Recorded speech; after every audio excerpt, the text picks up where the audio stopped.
Karibu katika kipindi chetu cha leo cha afya ya jamii, na leo tutakwenda kuzungumzia kuhusu ugonjwa wa ganzi. Kama umekuwa unapata ganzi katika miguu au katika mikono, yoyote tutazungumzia leo. Karibu tujifunze namna ya jinsi ya kuepuka na unawezaje kujikinga usipate ugonjwa wa ganzi na sababu zake. Karibu tujifunze pamoja. Ganzi ni hali ya kupoteza au kupungua kwa uwezo wa kuhisi vihisia au vichocheo mbalimbali, aidha katika mazingira au ambavyo vinatokea ndani ya mwili wa binadamu. Mara nyingi changamoto hii imekuwa inawapata watu wengi, hasa wengi wamekuwa wanapoteza hisia sehemu za miguu pamoja na sehemu za mikono. Nani yupo kwenye hatari ya kupata changamoto hii ya ganzi? Kama upo miongoni mwa makundi yafuatayo, basi unakuwa kwenye hatari ya kupata changamoto hiyo ya kupata ganzi. Watu ambao wana matatizo ya muda mrefu katika mfumo wa fahamu au Central Nervous System. Hii huathiri moja kwa moja utendaji kazi wa njia ambazo hupokea taarifa kutoka nje au ndani ya mwili na kuzipeleka moja kwa moja taarifa hizo kwenye ubongo kwa ajili ya kuzichakata na hatimaye kuzitafsiri. Kwa hiyo kama una changamoto kwenye mfumo wa fahamu, moja kwa moja utakuwa kwenye hatari ya kupata ugonjwa wa ganzi. Lakini pia kama una changamoto katika mfumo wa mzunguko wa damu, mara nyingi kama unapata damu haiwezi kufika katika maeneo mbalimbali ya mwili, na wewe pia utakuwa katika hatari ya kupata ugonjwa wa ganzi. Lakini pia upungufu wa vitamin na madini, hasa vitamini B, ambavyo kwa namna moja au nyingine huboresha afya ya njia ya upelekaji wa taarifa kwenye ubongo. Kwa hiyo upungufu wa madini hayo nayo pia ni sababu au chanzo cha kukufanya kupata ugonjwa wa ganzi. Lakini mtu ambaye ana maradhi ya sukari ya muda mrefu, nayo pia kwa namna moja huchangia katika kuharibu njia za upelekaji wa taarifa au vihisia katika mfumo wa fahamu.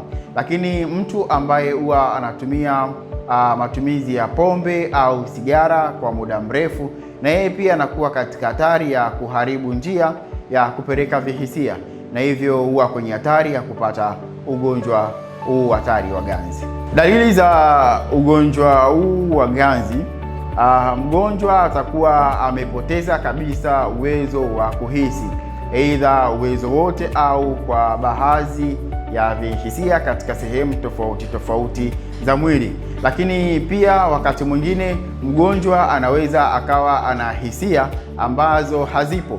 Kwa mfano, mgonjwa anaweza akahisi anaungua kwa namna kwamba amekanyaga moto wakati moto haupo, au anaweza akawa anahisi amekanyaga kitu cha kuchoma kwa mfano wa msumari au kitu chenye ncha kali, na wakati kitu hicho hakipo katika mwili wake. Kwa hiyo hizi ni baadhi ya dalili za mtu mwenye ganzi ambazo anaweza akazipata.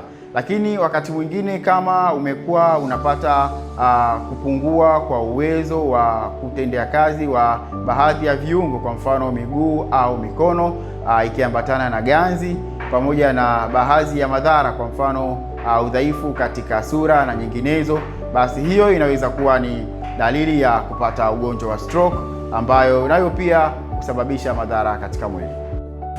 Ganzi inaweza ikatibika pale ambapo chanzo au kisababishi kinachosababisha hali hiyo kama kitagunduliwa na kuchukua hatua madhubuti kwa mapema.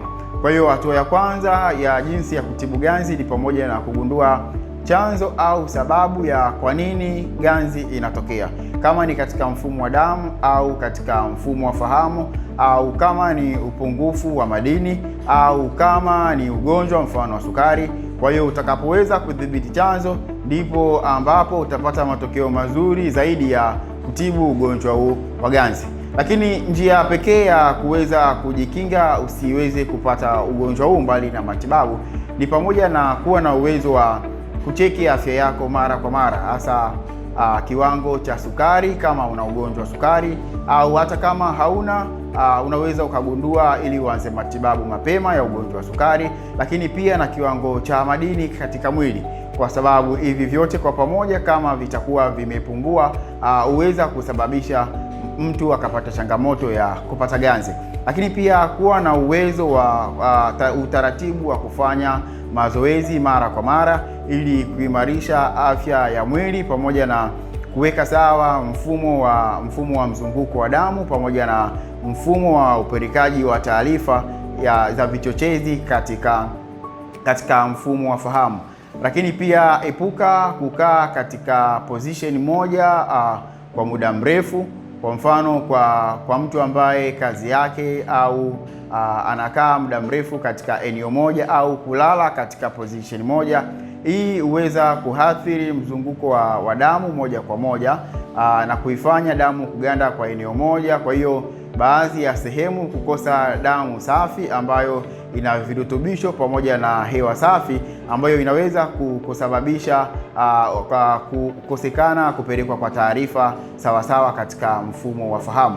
Lakini pia ukaaji wa muda mrefu katika eneo moja huweza kusababisha pia changamoto katika nerves, hasa inaweza ikapata changamoto ikawa imebanwa na hivyo kushindwa kupeleka taarifa moja kwa moja katika mfumo wa fahamu. Lakini pia jaribu kupata chakula kilicho bora chenye balanced diet ili kuweza kuimarisha afya ya mwili pamoja na afya ya mifumo yote katika mzunguko na mwili wa binadamu.